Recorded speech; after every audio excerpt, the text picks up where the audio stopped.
आइए अमन शर्मा जी माता। लहर लहर लहराए ये झंडा प्यारा ओम का। लहर लहर लहराए ये झंडा प्यारा ओम का। ओम नाम अंकित है इसमें, नाम प्रभु का प्यारा। ओम नाम अंकित है इसमें, नाम प्रभु का प्यारा। भेदभाव और ऊंच नीच का मिट मिटाए सारा। समता का पाठ पढ़ाए ये झंडा प्यारा ओम का। समता का पाठ पढ़ाए ये झंडा प्यारा ओम का। लहर लहर लहराए ये झंडा प्यारा ओम का। मिथ्या मत पाखंड विनाशक सत्य ज्ञान दर्शाता। मिथ्या मत पाखंड विनाशक सत्य ज्ञान दर्शाता।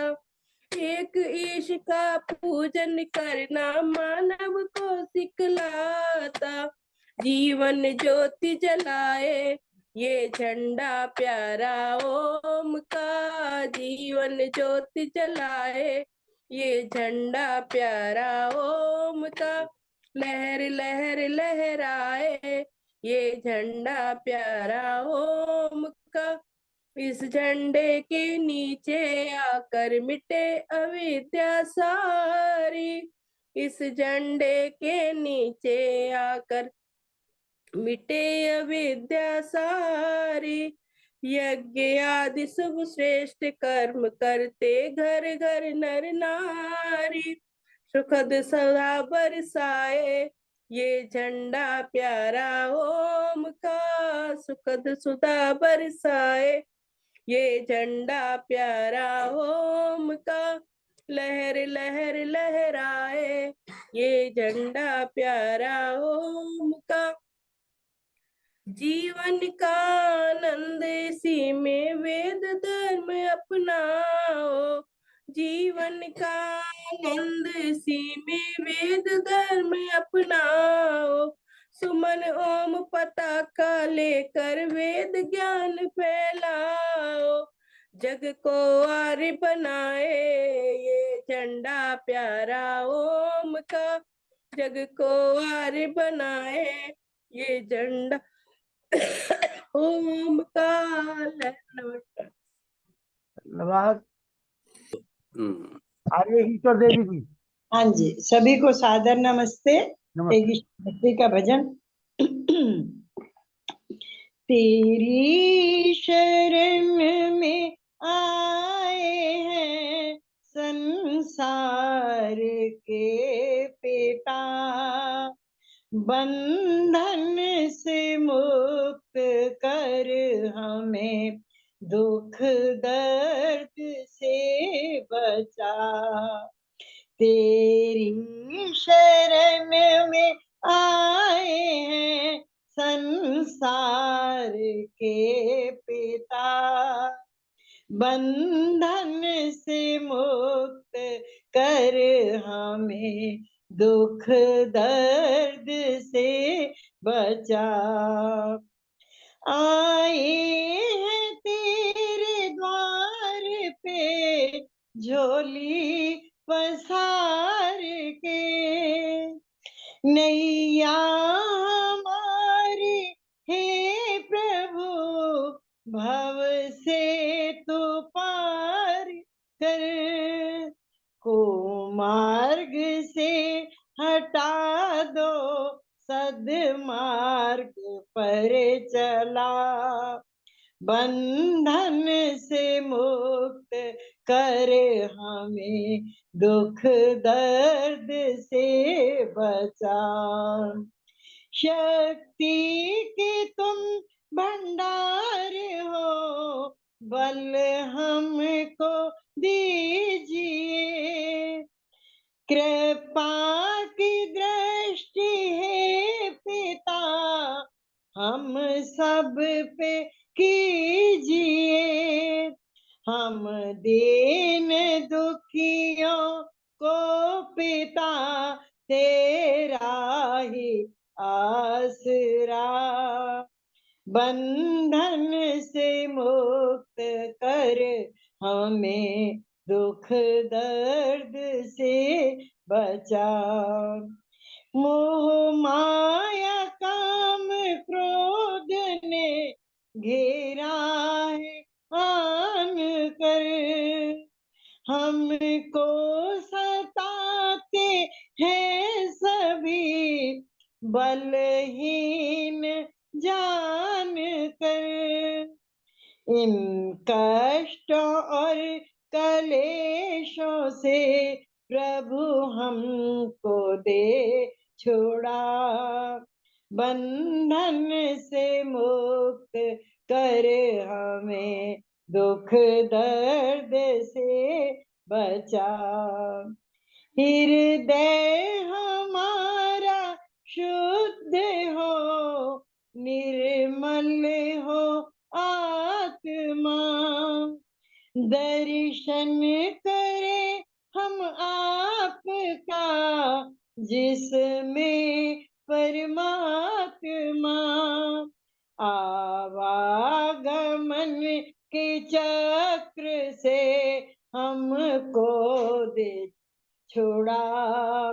बंधन से मुक्त कर हमें, दुख दर्द से बचा। तेरी शरण में आए हैं संसार के पिता। बंधन से मुक्त कर हमें, दुख दर्द से बचा।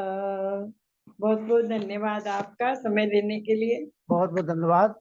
और मैं निवेदन करने लगा हूँ आज के हमारे मुख्य प्रवचनकर्ता डॉक्टर व्यासनंदन शास्त्री जी, जिए तो ऐसे जिए। आज विषय बदल गया है और वक्ता भी बदल गए हैं, तो आपके बीच में रहेंगे डॉक्टर व्यासनंदन शास्त्री जी। जिए तो ऐसे जिए, आइए। ओम ओम। ओम।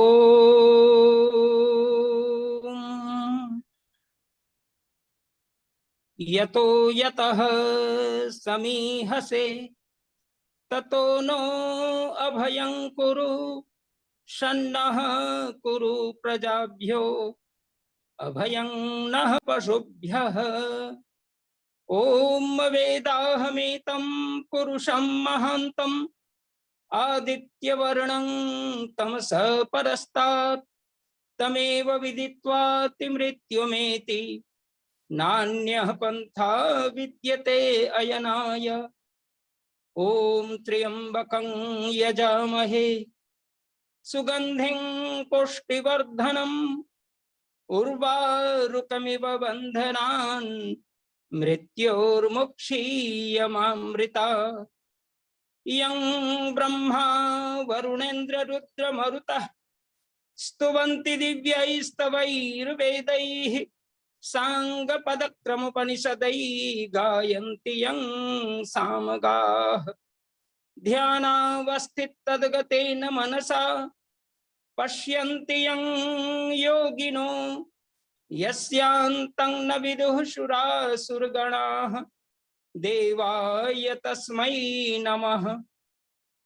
ओम शांति शांति शांति। भारत को समझो अभियान कार्यक्रम के अंतर्गत आर्यों के महाकुंभ के सम्माननीय संचालक और राष्ट्रीय संयोजक आदरणीय भ्रातृप्रवर आरत्न श्री लखनलाल जी आर्य और राष्ट्रीय उपाध्यक्ष आदरणीय प्रोफेसर डॉक्टर वेद प्रकाश जी शर्मा, माता सुमन शर्मा जी, माता देवी जी, मातृशक्ति मान्या दया आर्य जी और पुत्री अदिति आर्य जी, जो अपने पिता के कार्य का निर्वहन करती हुई बड़ा कुशलता के साथ दिखाई पड़ती हैं और सुंदर भजन भी प्रस्तुत करती हैं। बहुत बहुत आशीर्वाद है बच्ची को, पुत्री को, निरंतर वो आगे बढ़ें, साथ ही साथ अपने नाम को रोशन करें। राष्ट्रीय आदरणीय हमारे पुरुषोत्तम मुनि, राष्ट्रीय कोषाध्यक्ष आदरणीय नरूला साहब, अन्य सभी सम्मानित इस कार्यक्रम को सुन रहे धर्म प्रेमी सज्जनों, विद्वत मंडल,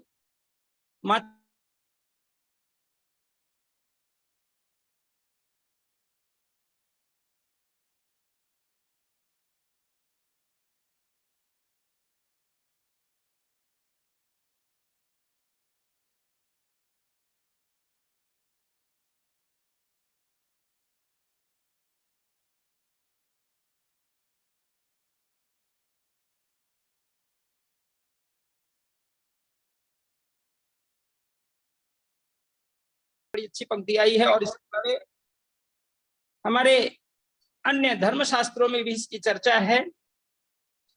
गायन्ति देवाः किल गीतकानि धन्यास्तु ते भारत भूमि भागे स्वर्गापवर्गास्तदहेतु भूते भवन्ति भूयः पुरुषः सुरत्वा। हमारे देवतागण भी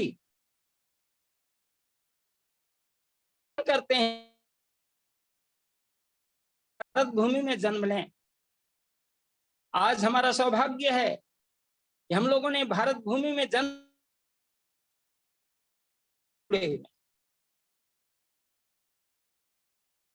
इस सौभाग्य के क्षण को और हमारी जो सांसें परमात्मा के द्वारा प्राप्त हुई हैं, इनको कदापि बेकार न जाने दें। क्षण क्षण का उपयोग करें, क्योंकि जीवन बड़ा क्षणभंगुर भी है, पानी के बुदबुदे की तरह। न जाने कब ये सांसें रुक जाएं, कोई नहीं जानता। आवश्यकता है कि हम इन सांसों को परमात्मा भक्ति में लगाएं, सदा उनके मुख्य नाम ओम का स्मरण करें, निज नाम ओम का स्मरण करें। इसलिए वेद जो परमात्मा की कल्याणी वाणी है और संसार का पहला धर्म ग्रंथ है, विश्व का प्राचीनतम ग्रंथ ऋग्वेद, और इसके साथ ही साथ यजुर्वेद, सामवेद एवं अथर्ववेद, इन चारों वेदों की पावमानी पवित्र ऋचाएं हमें सावधान करती हैं, हमें जीवन को सही ढंग से जीने का आह्वान करती हैं। और परमात्मा भी हम सबों का पिता है, माता है, गुरु है, आचार्य है, सखा है, बंधु है, मित्र है। और इसलिए तो कहते हैं त्वमेव माता च पिता त्वमेव, त्वमेव बंधुश्च सखा त्वमेव, त्वमेव विद्या द्रविणं त्वमेव, त्वमेव सर्वं मम देव देव। बहुत सरल श्लोक संस्कृत का, प्रायः सबको स्मरण होता है। इस भावना के साथ कि परमात्मा हमारा माता है, पिता है, बंधु है, सखा है, धन भी है और सब देवों का देव भी है, ऐसे महान ईश्वर की कितनी बड़ी हम पर कृपा बरस रही है, उस कृपा को हम हर घड़ी याद करें।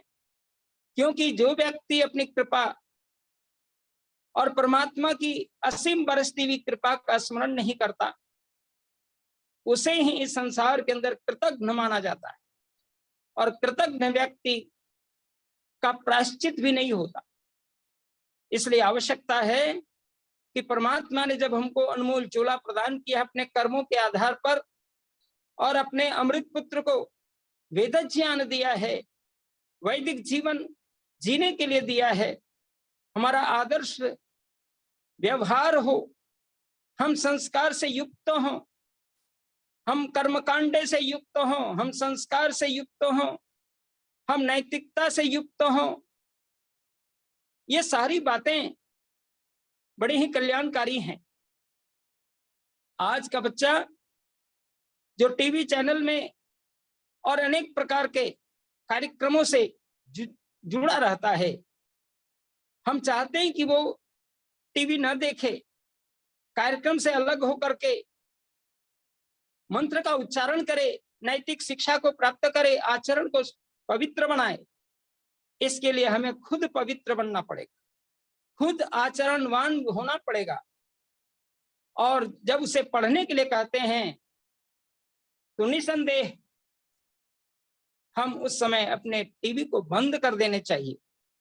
यदि हम बच्चे को कहें पढ़िए, लेकिन हम खुद टीवी देख करके जीवन लगाए हुए हैं, तो बच्चे हमारी बात को नहीं मानेंगे, क्योंकि वो एक ऐसे दर्पण की तरह होता है जो सही प्रतिछाया को ग्रहण करता है। इसलिए बड़ों का आचरण इतना शुद्ध हो, पवित्र हो, नैतिकता से युक्त हो कि हम किसी भी परिस्थिति में अपने प्रतिकूल व्यवहार को अपने बच्चों के सामने प्रस्तुत न करें, क्योंकि बच्चे एक हम हैं। विलियम वर्ड्सवर्थ ने कहा था, the child is father of the man. बच्चा ही कल का पिता है, और कल के पिता को हम यदि अपने आचरण से जीत नहीं सके, अपने व्यवहार से उन्हें सदगति नहीं बना सके, उत्तम गति उन्हें नहीं दे, उनके जीवन के अंदर कल्याण भाव नहीं भर सके, उनके अंदर संस्कार की उच्च शिक्षाएं नहीं दे सके, तो हमारा जीवन ही मानो व्यर्थ में चला जाए। इसलिए आवश्यकता है कि हम अपनी सांसों का सही सदुपयोग करते हुए, अपने ज्ञान का सही सदुपयोग करते हुए, नैतिकता को जीवन में स्वीकार करते हुए हम ऐसे जी लें कि हमारे बच्चे हमारे अनुकूल बन जाएं, हमारे पड़ोस के लोग हमारे अनुकूल बने, हमारे मित्र अनुकूल बने, हमारे अभिभावक भी हमारे अनुकूल बने, और इसके साथ ही साथ हम जिधर भी जाएं लोग कहें कि आप अच्छे व्यक्तित्व वाले जा रहे हैं। इसके लिए हमें खुद सुधरने की आवश्यकता है।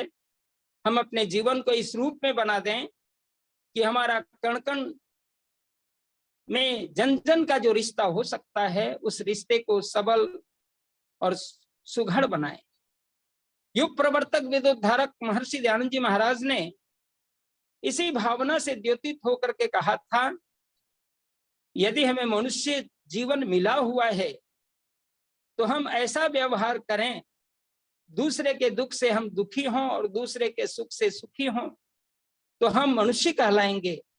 और ऐसा नहीं कि हम दूसरे के दुख में सुखी हो जाएं और दूसरे के सुख में दुखी हो जाएं, तो हम तो मानो पशुओं का बड़ा भाई कहलाएं। इसलिए हम पशुओं के बड़े भाई न कहलाएं, बल्कि हम मनुष्य बने। और मनुष्य वही है जो मनन करता है, चिंतन करता है। महाराज यास्क ने अपने निरुक्त के अंदर, जो वेद रूपी पुरुष के कान हैं, निरुक्तं श्रोत्र मुच्यते, ये वेदांग साहित्य में निरुक्त का स्थान आता है। और इस निरुक्त के अंदर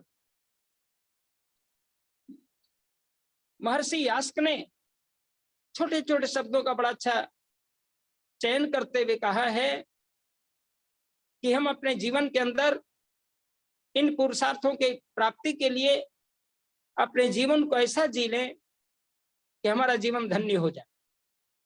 इसलिए आवश्यकता है कि निरुक्त के अंदर जो भावनाएं भरी गई हैं, निरुक्तन जो शब्दों का निर्वचन किया गया है, और निरुक्त के अंदर जो भावनाएं इस प्रकार से जुड़ी हुई हैं कि माता निर्माता भवती, माता वही हो जाती है जो निर्माण करती हैं, पिता वही कहलाता है जो पालिता पोषिता वासा पिता, जो पालन और पोषण करता वह पिता कहलाता है।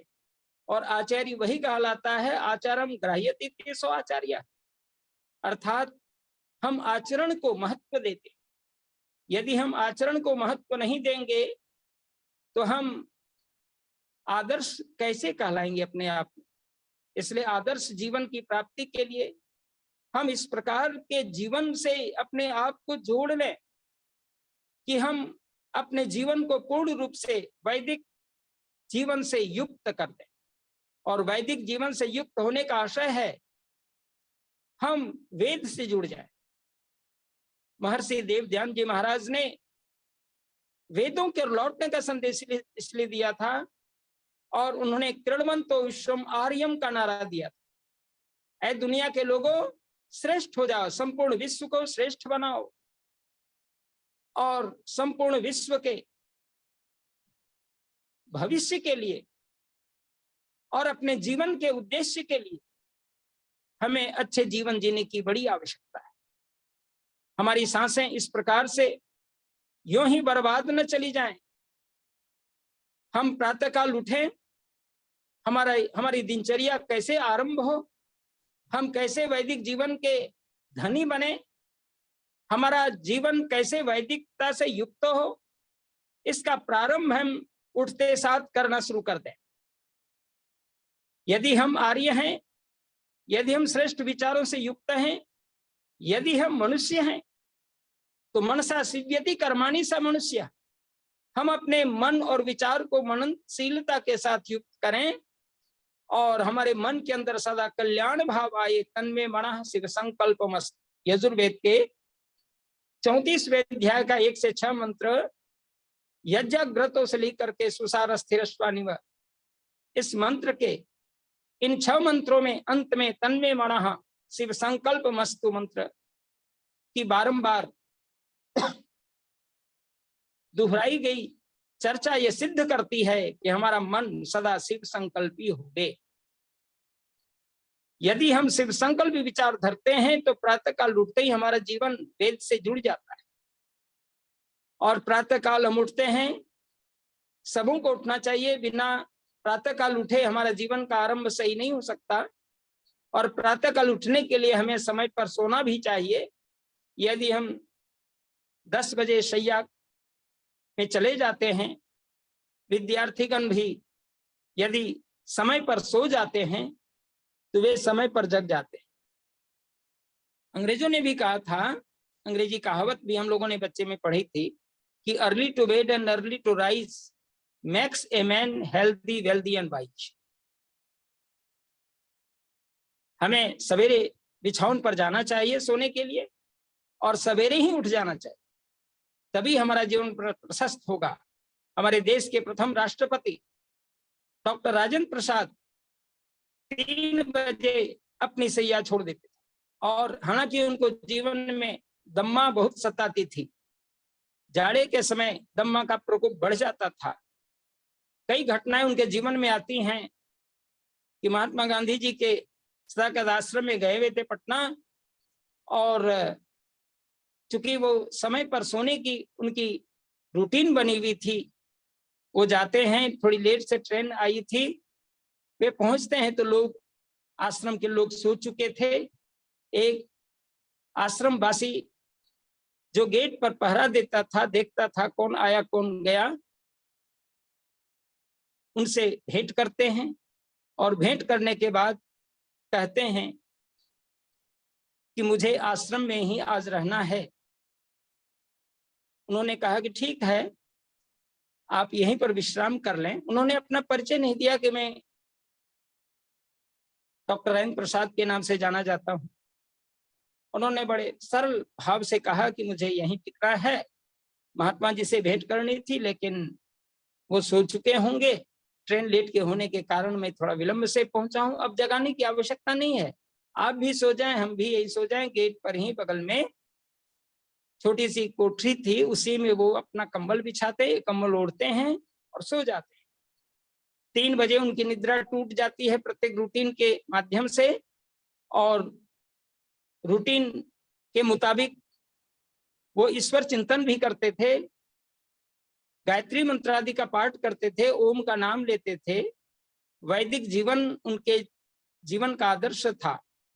और खांसी होने के कारण, दम्मा के रोगी होने के कारण वो खांसने भी लगे, ठंडी भी थोड़ी सी पड़ी उनको, क्योंकि बाहर में ही खिड़कियां खुली हुई थी, उसी में उनको सोना पड़ गया था। गांधी जी भी उठ चुके थे, देखा कि कोई बाहर खांस रहा है, लगता है कि कोई रात में आया है। देखते हैं अरे ये तो राजेंद्र प्रसाद जी हैं। खड़े हो जाते हैं और राजेंद्र प्रसाद जी से कहते हैं कि आपने मुझे क्यों नहीं जगाया, आप भीतर सोते, बाहर क्यों सो गए बरामदा में। कहा नहीं नहीं महात्मा जी, ऐसी बात थी कि आप लोग सब सो चुके थे। आश्रम का नियम है, समय पर घंटी बज जाती है, समय पर दरवाजे बंद हो जाते हैं, समय पर लोग अपने अपने बिछावन पर चले जाते हैं, और मैं विलंब से पहुंचा तो इस रूटीन को क्यों अलग कर दूं। इसलिए वो इसको अच्छा समझ करके गांधी से कहते हैं कि आप किसी भी प्रकार से मुझे या अपने आप कोई इस प्रकार की भावना न रखें, हम यूं ही सो गए और कोई कष्ट नहीं है। कितने बड़े उदार चित्त के थे वे सब। और महात्मा दर्शनानंद जी, स्वामी दर्शनानंद का नाम सभी जानते होंगे। स्वामी दर्शनानंद गुरुकुल के आचार्य थे ज्वालापुर में। उनके समय भी कई घटना ऐसे जीवन में आती हैं कि लोग आते थे, वहां आश्रम की घंटी बन जाती थी गुरुकुल की, और गुरुकुल की घंटी बजते ही सभी ब्रह्मचारी अपने बिछावन पर चले जाते थे। 10 बजे शयन हो जाता था और रात प्रातःकाल 4 बजे घंटी बज जाती थी जग जाने की। उसमें कुछ बच्चे ऐसे भी होते थे जो प्रातःकाल 4 से पहले भी उठ जाते थे, जिनको शब्द शास्त्र पढ़ने थे, व्याकरण पढ़ना था, सूत्रों को याद करना था। तो भोर भोर में हमारी मस्तिष्क के तंतु बहुत सबल रहते हैं और बड़ी शांति से हम किसी भी विषय को पकड़ लेते हैं। इसलिए यदि बच्चों को आगे बढ़ना हो तो प्रातःकाल जितनी जल्दी उठ जाए उतना जीवन महान हो जाए। और हमारे धर्मशास्त्र मनुस्मृति भी कहती है, ब्राह्मे मुहूर्ते बुद्ध्येत धर्मानुष्ठान चिंतय। हम ब्राह्म मुहूर्त में उठने का प्रयास करें, अर्थात सूर्य उगने के कम से कम 2 घंटे पहले, 3 घंटे पहले यदि जग जाते हैं, 3 बजे से लेकर के 6 बजे तक का जो ब्राह्म मुहूर्त का समय है, यदि हम उसमें उठ जाते हैं तो निस्संदेह हमारा जीवन ब्रह्म चर्चा की ओर ही जाएगा। हमारे जीवन के अंदर किसी भी प्रकार के ऐसे अनर्गल जीवन की झंझावातें हमें परेशान नहीं कर सकती, मन बिगड़ नहीं सकता। हमारे चित्त के अंदर जो विचार होंगे उज्जवल होंगे और मन सदा शिव संकल्पी होगा। केवल वेद पाठ करने मात्र से हमारे जीवन के अंदर शिव संकल्प भावना नहीं आ पाएगी, हमें उसे व्यवहार में लाना होगा और प्रातःकाल उठ करके ही अपने जीवन में इस क्रिया को जोड़ना होगा। और जैसे ही प्रातःकाल हम उठ जाते हैं, उठते ही साथ प्रातः प्रार्थना के इच्छा मंत्र हमें बोलने चाहिए। ओम प्रातरग्निम प्रातरिंद्रम हवामहे, प्रातर्मित्रा वरुणा प्रातरश्विना, प्रातर्भगम पोषणम ब्रह्मणस्पतिम, प्रातः सोममुत रुद्रं हुवेम। ओम प्रातर्जितं भगमुग्रं हुवेम वयं पुत्रमदितेरयो विधर्ता, आध्रश्चिद्यं मन्यमानस्तुरश्चिद्राजाचिद्यं भगं भक्षित्याह। इस प्रकार से ओम भग प्रणेतर भग सत्य राधो भगे माम धियमुदवादन्नः, भग प्रणोजनय गोभिरश्वैर्भग प्रणिर्भिन्ड्रीवन्तः स्याम। ओम उतेदानीं भगवन्तः स्यामोत प्रपित्वौत मध्ये अहन्नाम, उतोदिता मघवन्त सूर्यस्य वयं देवानां सुमतो स्याम। ओम भग एव भगवान् अस्तु देवास्तेन वयं भगवन्तः स्याम, तं त्वा भग सर्व इज्यो हवीति सनो भग पुर्येता भवेह। ये 5 मंत्र बड़े अनोखे हैं। प्रातःकाल शैया छोड़ने के बाद ही उसी शैया पर जिसमें आप विश्राम करते हैं, वहीं पर यदि लघुशंका लगी हो तो निश्चित रूप से आ जाएं, और न लगी हो तो चुपचाप बैठ जाएं और पूर्वाभिमुख होकर के, पूरब की तरफ मुख करके हम ओम का जाप करें, गायत्री मंत्र का पाठ करें मन से, और ये प्रातःकालीन मंत्रों का उच्चारण करें। ये प्रातःकालीन मंत्र जब उच्चरित होंगे, जो आपके अगल बगल जो बच्चे आपके सोते हैं, जो नाती पोते सोते हैं, उनके कानों में वेद मंत्र जाएगा और वो भी उठ खड़े हो। सभी लोगों को चाहिए कि प्रातःकाल जब हम शैया छोड़ें तो इन मंत्रों का अवश्य पाठ करें। जब हम लोग गुरुकुल में पढ़ते थे, गुरुकुल महाविद्यालय वैद्यनाथ धाम देवघर में, मैंने 1974 से 1980 तक 6 वर्षों तक अध्ययन किया और वहां से वेद से स्नातक होने के बाद, विद्यारत्न की उपाधि लेने के बाद फिर हम लोग कॉलेज में चले आए। लेकिन उस समय का जो जीवन था बड़ा ही नियमित जीवन होता था और गुरुकुल में बड़ा सख्त अनुशासन था, कड़ा अनुशासन था। ऐसा नहीं कि कोई बच्चा 10 बजे के बाद जगा रहे और कोई 4 बजे के बाद सोया। जो हम लोग के साथ गुरुजन रहते थे, हर एक 2 कमरे के बाद एक गुरुजन सोते थे, देखते थे कि कौन बच्चा क्या कर रहा है, निगरानी में रहते थे, जिसको संरक्षक कहा जाता था। वे हमारे संरक्षक होते थे और किसी प्रकार से कोई विषय हमें जानना हो तो उनसे हम लोग पढ़ते भी थे, वो पढ़ाते भी थे, फिर वो क्लास में भी पढ़ाते थे। लेकिन बीच में भी प्रातः काल, सायंकाल या अध्ययन के समय, स्वाध्याय के समय किसी भी प्रकार की कोई बात पूछनी रहती थी, आप बेशक बेहिचक पूछ सकते। कभी उन्होंने किसी बच्चे को बेवजह नहीं डांटा करते। वे बिल्कुल अपने समय के भी पक्के होते थे और घंटी समय पर बज जाए, लड़के समय पर उठ जाए, ब्रह्मचारीगण कोई सोए न रहें। मुझे स्मरण है कि एक गुरुकुल का ब्रह्मचारी, क्योंकि वहां पर आदिवासी और पहाड़िया बच्चों को भी निःशुल्क पढ़ाने की व्यवस्था थी, तो आदिवासी पहाड़िया जो बच्चे हुआ करते थे, वो लोग चूंकि घर से वे भी बच्चे बहुत तीव्र बुद्धि के कोई कोई हुए हम लोग के समय। लेकिन एक उसमें सोनाराम हेम्ब्रम का नाम कह के मुझे स्मरण है कि वो रहता था, लेकिन वो जल्दी उठता नहीं था। हम लोग जब उठ जाते थे और फिर सभी लोग अपने बिछावन पर वहां नहीं बोलते थे, बल्कि वहां से उठ के हम लोग, यज्ञशाला बीच में बनी हुई थी, सब लोग वहां चले जाते थे और प्रातः काल के मंत्रों का उच्चारण करते थे। वहां का ये नियम था, ओम विश्वानी देव से लेकर ओम अग्नि तक 8 मंत्रों का भी उच्चारण होता था और उसके बाद हम लोग निकल जाते थे। तो वे सोनाराम हेम्ब्रम जिसकी मैं चर्चा कर रहा हूँ, वो जल्दी नहीं उठता था। उन्हें रोज डांट मिलती थी, रोज पिटाई भी पड़ जाती थी। बाद में वह सुधार लाया अपने व्यवहार में और वो भी आगे चल करके फिर दिल्ली भी गया पढ़ाई करने के लिए। यहाँ की पढ़ाई 15 पूरी मिनट की तैयारी कर लें आप मुनि जी। कहने का आशय यह है कि हमारे जीवन के अंदर इतनी भावनाएं भरी पड़ी हैं कि हम अपने जीवन को आदर्श की ओर ले जाते हैं और इसी आदर्श की ओर ले जाने के कारण हम अपने भविष्य की चिंता करने लगते हैं और उसी आधार पर हम प्रातःकाल उठते ही वेद मंत्रों का सहारा लेते हैं और वेद मंत्रों के सहारा के बाद हमारी रूटीन आरंभ हो जाती। इसलिए जो भी आज जुड़े हुए हैं उनसे मेरी प्रार्थना है कि आप प्रातःकाल उठते ही ओम का स्मरण करें, क्योंकि वेद कहता है ओम कृत्वा स्मर क्लिबे अस्मर कृतज्ञ स्मर। ऐ मनुष्यों, सदा तुम ओम का स्मरण करो, क्योंकि ओम ही परमात्मा का मुख्य और निज नाम है।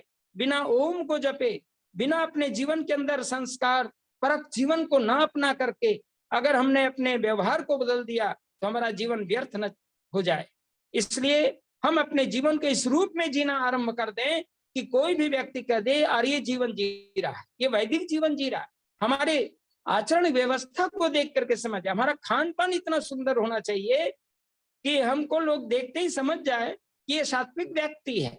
हमसे बाद में पूछे, लेकिन हमारा व्यवहार ही देख करके समझ जाए कि वो सात्विक व्यक्ति आ रहा। इसलिए हमारा जीवन पूर्ण सात्विक प्रवृत्ति का हो, हमारा भोजन छाजन पूर्ण सात्विक हो, क्योंकि महर्षि देवध्यान जी महाराज ने हमारे आहार शुद्ध आहार के लिए भी सत्यार्थ प्रकाश के 10वें समोल्लास में भक्षा भक्ति विषय को दिया। हम क्या खाएं क्या नहीं खाएं इस पर चर्चा करते हुए, और आज जो शराब की इतनी लतें लगी हुई हैं, इस प्रकार से लोग शराब पी रहे हैं बच्चे, खास करके युवा वर्ग। हमारे बिहार में तो शराब बंद है, लेकिन फिर भी जो है छिप छिप करके लोग कुछ कर लेते हैं। लेकिन जहां शराब बिल्कुल फ्री है, हरियाणा चले जाएं, पंजाब चले जाएं, यूपी में भी जहां तहां जो शराब की दुकानें खुली हुई रहती हैं, बच्चे आज बिगड़ जा रहे हैं। महर्षि दयानंद सरस्वती कहते हैं बुंधिंग लुम्पति यद्द्रव्यम मदकारी तदुच्यते। बुद्धि को लुप्त कर देने वाली ये चीजें हैं। खास करके नेपाल में जाता हूं तो नेपाल के अंदर तो लोग कहते हैं नेपाल में शराब की समझिए सायंकाल ही वर्षा होने लगती, नदियां बह जाती। कब मुझे स्मरण है आज से 25-30 वर्ष की घटना, जब मैं इटहरी के अंदर प्रचार करते गौतम नगर से इटहरी आया था तो सायंकाल वही हो गई और सायंकाल में देखते हैं कि सड़क के किनारे युवा वर्ग सोए पड़े हैं।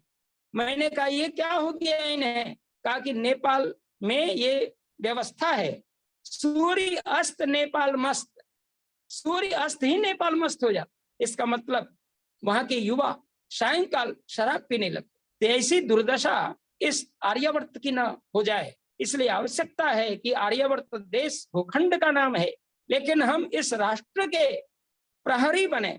वयं राष्ट्रीय जागृयाम पुरोहिताः, हम राष्ट्र के उज्जवल प्रहरी बने। और उज्जवल प्रहरी बनने के लिए हम जीवन का आदर्श प्रातः काल उठते साथ शुरू कर दे। प्रातः काल जब हम उठ जाएं तो मैंने कहा कि वेद मंत्र यदि स्मरण प्रातः काल न हो, सभी को वेद मंत्र स्मरण नहीं होते यति शीघ्रता के साथ, लेकिन आपके पास यदि सत्संग उठका है या हवन की पुस्तिका है, उसमें आप प्रातःकालीन के मंत्र लिखे हुए हैं, उसको आप देख करके पढ़ सकते हैं। पढ़ते, क्योंकि वेद का पढ़ना पढ़ाना और सुनना सुनाना सब आर्यों का परम धर्म है। वेद सब सत्य विद्याओं का पुस्तक है, इसलिए सत्य विद्या की पुस्तक जो परमात्मा की कल्याणी वाणी है, इसके आधार पर यदि हम वेद मंत्र का पाठ देखकर भी करते हैं तो हमें परम धर्म ही होगा। यदि हम बोल करके दूसरे को सुना देते हैं, ये भी परम धर्म की बात होगी, और दूसरे से सुनते हैं, ये भी परम धर्म की बात होगी। किसी को पढ़ा देते हैं, ये भी परम धर्म की बात होगी। इसलिए महर्षि दयानंद ने तो इतना सुंदर आर्य समाज के तृतीय नियम में बात कर दी है कि आज कोई भी मनुष्य वेद से इतर सोच ही नहीं सकता। देखिए आर्यों का कैसा जीवन रहा है। निसंदेह आर्यों का इतना महान जीवन रहा है कि महाराज मनु ने तो बड़ी घोषणा पूर्वक एक समय कही थी कि एतद् देश प्रसूतस्य सकाशादग्र जन्मनः स्वं स्वं चरित्रम शिक्षेरण पृथिव्याम सर्वमानवाः। ऐ संसार के लोगों आओ और अग्रजन में यहाँ के विद्वान साधु संत महात्माओं के चरणों पर बैठ करके चरित्र की शिक्षा लो। और चरित्र की शिक्षा लेने का ही आशय था कि हम अपने रूटीन के अंदर वैदिक जीवनचर्या को जोड़ दें। हमारा वैदिक जीवनचर्या इस रूप से जुड़ जाए कि लोग और यहाँ के आस पड़ोस और बच्चे ये देख के समझ जाएं कि हमारे पिताजी आर्य समाजी हैं, हमें भी ऐसा बनना चाहिए। हमें बोलना कम पड़े, हमें आचरण से सिखाना है, क्योंकि आचरण से जो विद्या दी जाती है वो बिल्कुल छाप पड़ जाती है। एक प्रैक्टिकल नहीं कहते हैं कि थ्योरिकल माने सैद्धांतिक चीजें और व्यावहारिक चीजें। ये व्यावहारिक चीजें यदि हम अपने व्यवहार में वेद मंत्रों का पाठ करके बताएं, वेद मंत्रों का श्रवण करके बताएं, तो हम लोग को बड़ा आसानी होगी। और मैं जब प्रातःकाल अपनी बात करता हूँ कि जब मैं प्रातःकाल उठता हूँ तो सभी जो मेरे बच्चे हैं, मेरी माँ है और भी अन्य भाई, सब लोग जग जाते हैं समय पर। ओम प्रातःगणिम के मंत्रों का उच्चारण होता है, एक समा बन जाती है। और इस प्रकार से हम चाहते हैं कि सबके घर में ये वेद पाठ प्रारंभ हो जाए। जो नहीं कर सके हैं वो वेद मंत्रों को, गायत्री मंत्र को, वेद मंत्र और भी ओम का उच्चारण और 5 मंत्र जो मैंने कही है ये उसको प्रारंभ कर दें, हमारा जीवन वेद से जुड़ जाए। उसके बाद जल पिए, जल पर्याप्त पिए, कम से कम 2 गिलास 3 गिलास। 2 गिलास में आपका मन भर जाएगा। 2 गिलास बड़े गिलास 2 गिलास होंगे तो लगभग 1 लीटर पानी आसानी से आदमी पी लेता है, थोड़ा रुक रुक करके। और उसके बाद आप मलमूत्र त्याग के लिए जाएं, शौचादि क्रिया से निवृत्त हों। और शौचादि क्रिया से निवृत्त होने के बाद दंत धावन बहुत लोग बाद में करते हैं, लेकिन मेरी सलाह है कि शौचादि क्रिया के बाद हस्त प्रक्षालन हो और हस्त प्रक्षालन के तुरंत बाद दंत धावन की क्रिया कर दी जाए, क्योंकि फिर बाद में छूट जाती है, देर हो जाती है। इसलिए प्रक्षालन की जो भी विधियां हैं वो तत्क्षण निभाई जानी चाहिए। और उसके बाद तब जाके हम स्नान से भी निवृत्त हो जाएं यदि मौसम अनुकूल है। यदि बहुत शीतकाल नहीं है, समशीतोष्ण काल है, अब तो समशीतोष्ण आ चुका है, गर्मी भी थोड़ी पड़ना शुरू कर दी है, गर्मी पड़ भी रही है थोड़ी थोड़ी, हवा चलने पर थोड़ी ठंडी आती है, लेकिन अभी भी लोग पंखे चला करके हम लोग रह रहे हैं। तो आसानी से आप ताजा जल चला करके मोटर से खूब बढ़िया से स्नान कर लें तेल मर्दन अगर कर सकें तो तेल मालिश करके स्नान करें, क्योंकि तेल मर्दन करके स्नान करने से आपको ठंडे की अनुभूति भी नहीं होगी। और जहां बहुत शीतल जल मिलता है वहां पर गीजर का प्रयोग आजकल तो हो ही गया है, गीजर से भी जल को गर्म कर लेते हैं। तो इस प्रकार आप जैसी सुविधा हो, और यदि रुग्ण शरीर है, थोड़ा सा सर्दी खांसी लगी हुई है, कुछ गर्म सर्द का हमें प्रभाव पड़ा हुआ है, तो कोई जरूरी नहीं कि हम जबरदस्ती स्नान करें। शरीरम माध्यम खरु धर्म साधनम, शरीर ही धर्म का प्रथम साधन है। इसलिए ऐसा न करें कि शास्त्री जी बोल गए तो हम सवेरे स्नान ही कर लें। हम अपनी बात को देखें, हमारा शरीर क्या अलाउ करता है, हम अपने शरीर से किस प्रकार उस धर्म कार्य को समझ पाए, उस धर्म के अनुसार, शरीर का जो धर्म है उसके अनुसार हम अपने जीवन को बिता पाए। यदि हमारा शरीर स्वस्थ है जरूर स्नान करें, यदि शरीर स्वस्थ कम है तो हमें सुषुम जल का प्रयोग करना चाहिए। और सामान्य अगर आपका शरीर है तो तेल मर्दन करके बढ़िया से स्नान करना चाहिए। और यदि स्नान न बनने की तबीयत हो तो निसंदेह आप वस्त्रों का प्रक्षालन कर दें, वस्त्र बदल दें और तौलिए को भिंजा करके पूरे शरीर को आप पोंछ लें। इससे भी आपकी पवित्रता बन जाती है। और उसके बाद आप पूर्वाभिमुख होकर के फिर आप 5 साढ़े 5 बजे तक सूर्योदय होने लगता है, उसमें ओम का उच्चारण करके ब्रह्म यज्ञ आरंभ करते हैं। ये ब्रह्म यज्ञ जो है वो परमात्मा का वह यज्ञ है जो हमको परमात्मा ने मनुष्य चोला प्रदान किया है। अनेक जन्मों के पुण्यों के फल के आधार पर उसकी परीक्षा आरंभ हो जाती है। हम उस ईश्वर को बारंबार धन्यवाद करते हैं ताकि हमारा जीवन प्रशस्त हो। मुझे स्मरण है एक बार मैं उत्तर प्रदेश के खास करके आपका यूपी में वो आपको सोनभद्र चौपन की तरफ में बराबर जाता रहता हूँ, मिर्जापुर जिले से आगे। तो वहां पर घटना एक घटी कि प्रातःकाल मुझे स्नान करना था। स्नान करने के बाद सब लोग बैठ गए। हमने कहा कि संध्या सब लोग मिलके करें। कुछ लोग ऐसे थे कि स्नान ठंड पड़ रही थी, स्नान नहीं कर पाएंगे। हमने कोई बात नहीं है, वस्त्र बदलें और वस्त्र बदल करके पोंछ ले शरीर को, पोंछ करके सब लोग बैठे और एक साथ संध्या वंदन करें। यदि एकांत न मिले, परिवार में आप है तो आप बच्चों के साथ बैठ करके संध्या करें। और महर्षि देवध्यान जी महाराज ने गृहस्थ प्रकरण के अंदर एक बहुत बड़ी बात दी है। उन्होंने कहा है कि गृहस्थ को कम से कम 2 बार संध्या कर लेनी चाहिए। हमें बड़ा आश्चर्य होता है कि 2 बार ऋषि ने क्यों लिखा। पहला ये लिखा कि गृहस्थी अपना निर्माण करने के लिए बच्चे के साथ संध्या न करके पहले जल्दी जल्दी में समय को निपटाते हुए 3 बजे ही उठ जाएं और समय पर सारी चीजें अपने दैनिक क्रिया करते हुए 1 घंटे का ध्यान करें। और जब बच्चे जग जाएं तो फिर उनको भी तैयार करा के उनके साथ आप वाचिक संध्या करें। वाचिक संध्या का मतलब बोल करके संध्या करें ताकि मंत्रों को वो सुन सकें और बच्चे भी सुन करके याद कर लेते हैं। मुझे स्मरण है कि हम लोग गुरुकुल में पढ़ते थे तो हमें देखने की पुस्तक की आवश्यकता नहीं पड़ती, हम लोग बार बार सुनने से वेद मंत्र स्मरण हो जाते थे, क्योंकि वेद का नाम श्रुति है और सुनने से ही वेद मंत्र स्मरण हो जाते हैं। यदि बार बार आप किन्हीं विद्वानों के श्रीमुख से यदि वेद मंत्रों का उच्चारण सुने तो निश्चित रूप से वेद मंत्र आपको अवगाहित हो जाएंगे, स्मरण हो जाएंगे।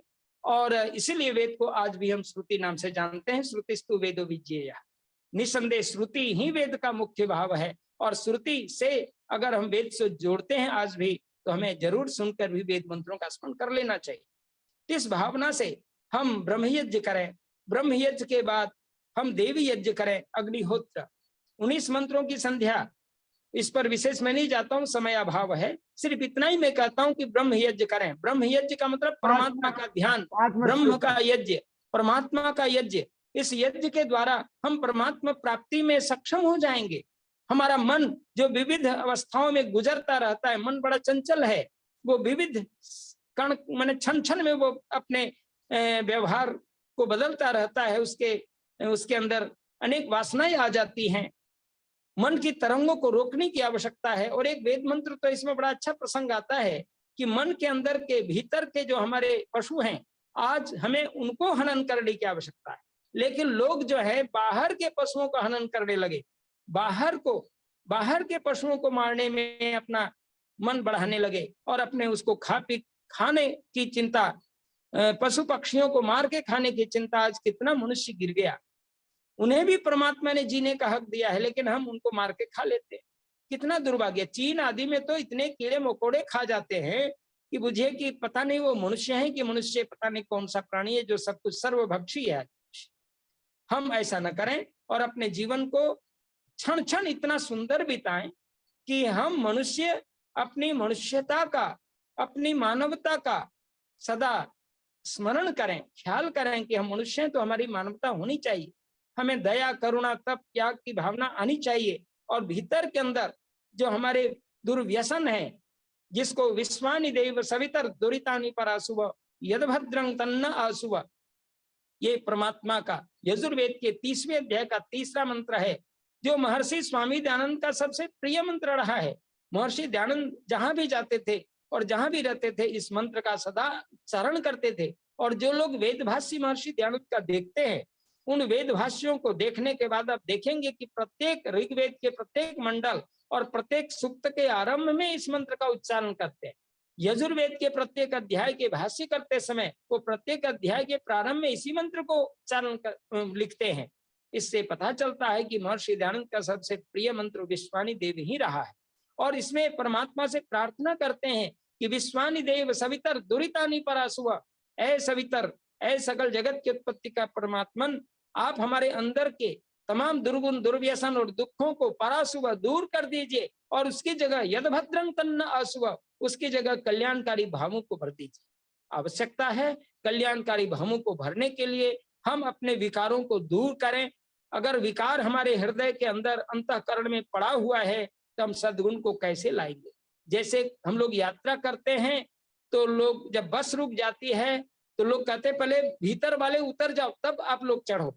इसका मतलब बस के रास्ते जब खाली हो जाएंगे, बस जब खाली होगी तो बाहर वाले आसानी से चढ़ पाएंगे। ऐसा नहीं कि वो उतर रहा है और इधर से चढ़ भी रहे तो धक्का मुक्की हो जाती है और बस वाले भी डरते हैं कि भाई ऐसा क्यों कर रहे हो, और लोगों को कष्ट भी होता है चढ़ने उतरने।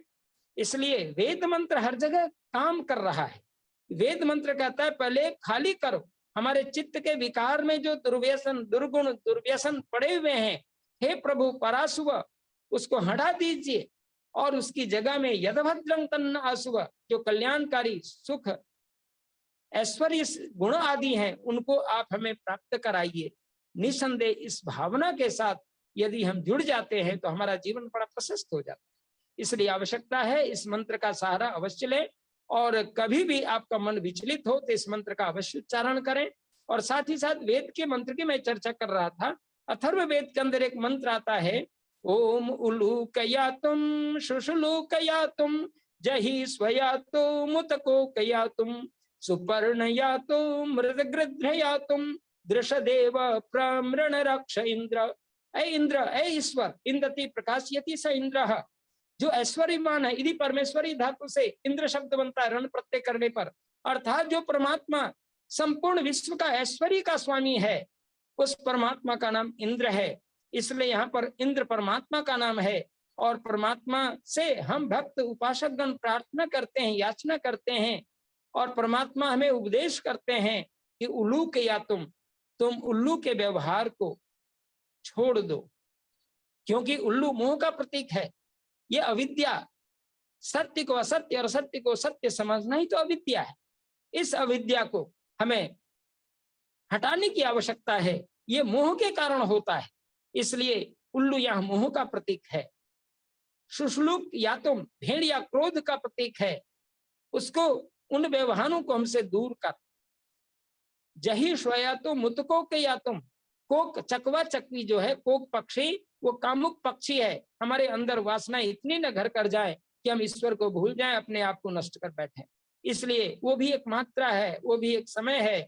इसलिए ब्रह्मचारी युक्त जीवन गृहस्थ में भी विचारने के लिए मनु महाराज ने कहा है। वो विषय बड़ा हो जाएगा, मैं वहीं पर केवल एक इशारा कर देता हूं कि जीवन संयमित हो। और उसके अलावे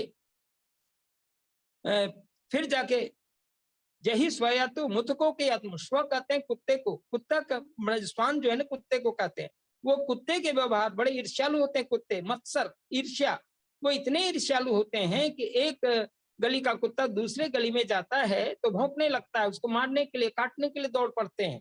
तो ये व्यवहार हम में नहीं आ जाए। हम मनुष्य आपस में इतने न झगड़ बैठे कि आज हमारी दुर्दशा हो जाए। आज का मनुष्य कुत्ते से भी कहीं कहीं तो बदतर हो चुका है, अपनी भावनाओं को इतना गिरा चुका है कि वो आपस में इतने झगड़े, इतने अनेक प्रकार की आतंकवाद की समस्या और भी तरह तरह से वैश्विक समस्याएं हैं। आज देखिए अभी रूस और ये आपको रूस और अभी जो ये चल रहा है, जेलेंस्की जहां के राष्ट्रपति हैं, आज भी कहते हैं भाई युद्ध विराम करो, युद्ध विराम करो, लेकिन मानने वाले नहीं। सब लोग परमाणु अस्त्र की खोज करने के लिए, उसको चलाने के लिए उद्यत हो जाते हैं। भारत इतना बड़ा धर्म प्रधान देश है कि हमारे माननीय प्रधानमंत्री जी बार बार वो जा करके दोनों को मिलाने की कोशिश करते हैं और दोनों पक्षों को शांत करते हैं। अमेरिका जेलेंस्की की मदद न करे और रूस के माननीय जो राष्ट्रपति हैं वो उनको भी समझाते हैं, जेलेंस्की को समझाते हैं और अमेरिका के राष्ट्रपति को भी समझाते हैं कि आप इस प्रकार से कोई ऐसा उनको मदद न कर बैठे। चीन को भी समझा रहे हैं। हर दृष्टि से आज लोगों को समझाने में हमारे माननीय प्रधानमंत्री जी लगे हुए हैं। सचमुच विश्व गुरु जो हमारा भारतवर्ष की शान रही है, विश्व गुरु की ओर हम बढ़ते हैं और भारत हर जगह निराला स्वभाव होने के कारण प्रधानमंत्री, यशस्वी प्रधानमंत्री माननीय प्रधानमंत्री जी का उद्बोधन और साथ ही साथ उनका जो विचार है, उनका जो सद्व्यवहार है और उनकी जो एक विशेष धार्मिकता और उनकी जो पहल है विश्व पैमाने पर, आज विश्व शक्ति उन्हें मान करके लोग उनके सामने नतमस्तक हो रहे हैं। ये हमारा गौरव है। एक समय था कि विश्व के सभी लोग आते थे और आज भी माननीय प्रधानमंत्री जहां जाते हैं भारत के लोग गर्वित होते हैं और सभी देश विदेश के लोग उनके स्वागत के लिए खड़े रहते हैं। ये सारी चीजें ये बतलाती है कि हमारे अंदर ये भाव बनने चाहिए। हम द्वेष न करें, हम आपस में ईर्ष्या न करें, और ईर्ष्या करेंगे तो फिर हम मारे जाएंगे, हमारी बुनियाद खत्म हो जाएगी। हम कुत्ते से भी बदतर न हो जाएं, कुत्ते भी कम से कम अपने को बचाएं इस रूप से। कुत्ते के व्यवहार से, यह वेद मंत्र ने कहा कि कुत्ते के व्यवहार से अलग करो कि कुत्ता मत्सर प्रतीक वाला है, ईर्ष्या करता है, अपनी ही जाति को वो देखना नहीं चाहता है, इसलिए वहां से समझने की आवश्यकता है। और उसके साथ ही साथ इसलिए मानव जाति भी इस पशु जाति से शिक्षा ले, खास करके कुत्ते की जो जाति से शिक्षा ले कि वो मत्सर प्रवृत्ति का है, तो हमें मत्सर की प्रवृत्ति से अलग कर। परमात्मा से प्रार्थना करते हैं कि प्रभु मत्सर की प्रवृत्ति से अलग कर। और कोक, चकवा, चकवी, जिसको मैंने कहा काम, ये वासना से मुझे इतना ही वास्ता दे जो कि संतान उत्पत्ति और अपने शरीर के तत्व को सुरक्षित रखे, है ना, हमारी शक्ति सुरक्षित रहे ताकि हम जीवे में सरदर्शन की भावना को पूर्ण कर सकें। ऐसा न हो कि हमारे प्राण शक्ति बीच में न छीन हो जाए। इसलिए आवश्यकता है अपने जीवन को पुरुषार्थी बनाएं और पुरुषार्थी बना करके अपने जीवन के स्वरूप में चलाएं, हमारा जीवन धन्य हो जाए।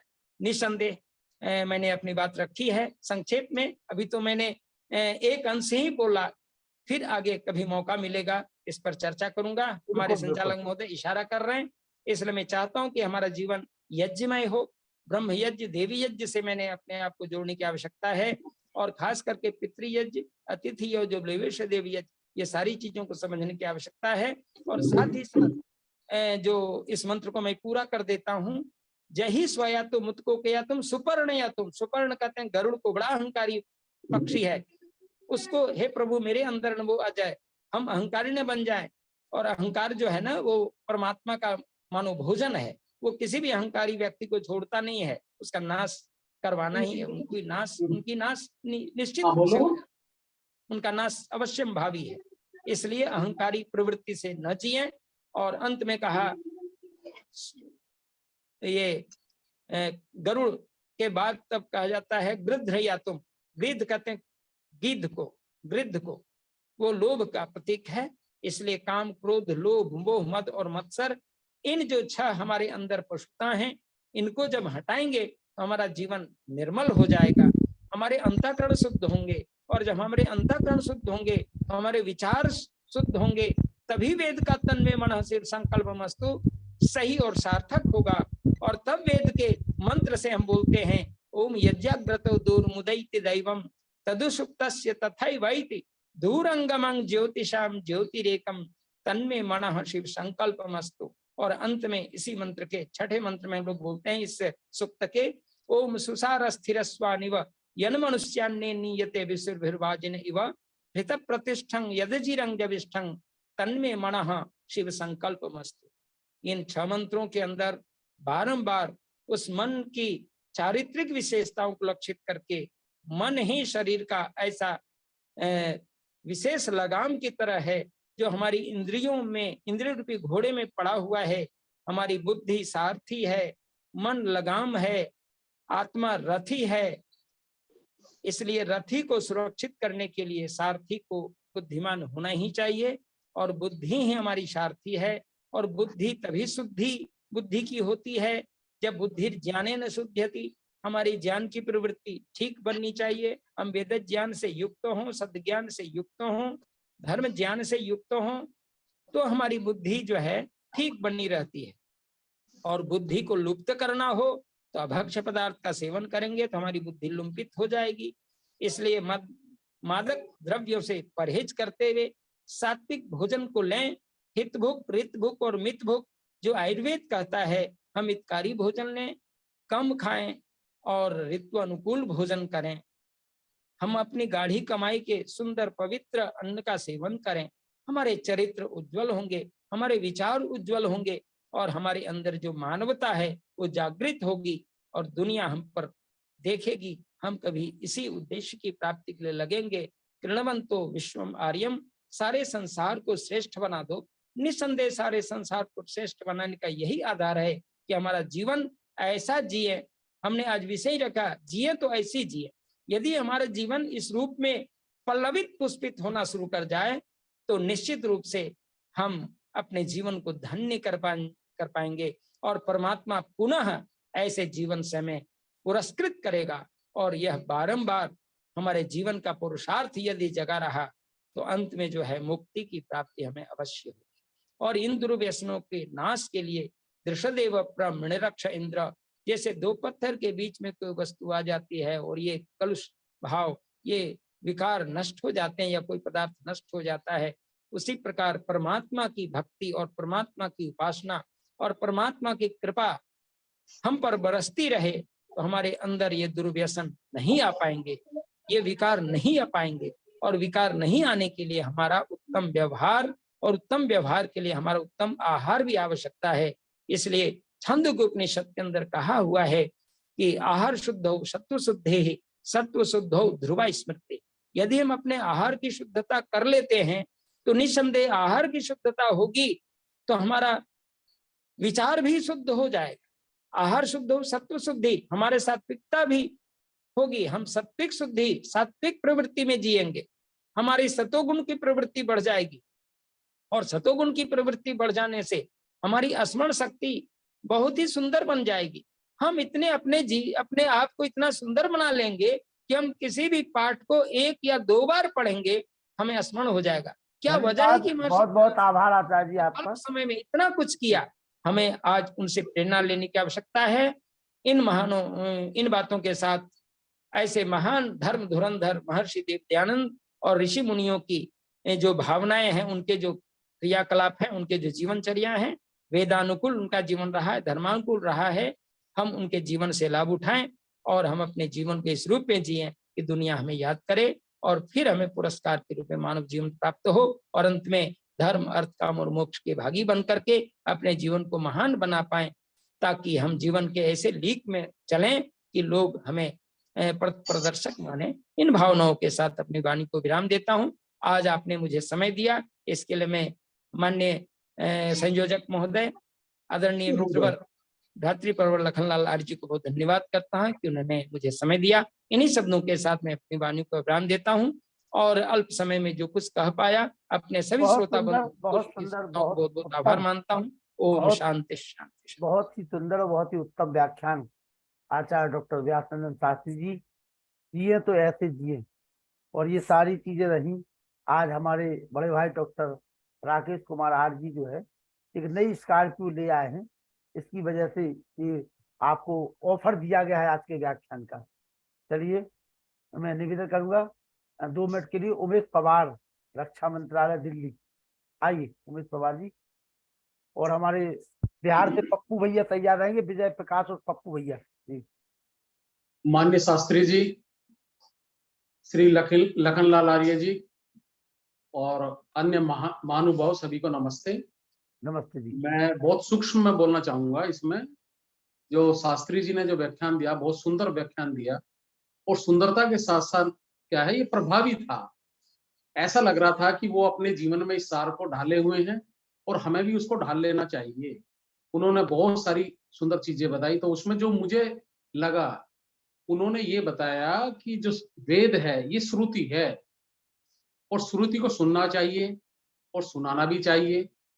और अगर आप नहीं पढ़ सकते उसे, तो आप जो है किसी पुस्तक को ले लीजिए, आप उसकी शुरुआत कीजिए।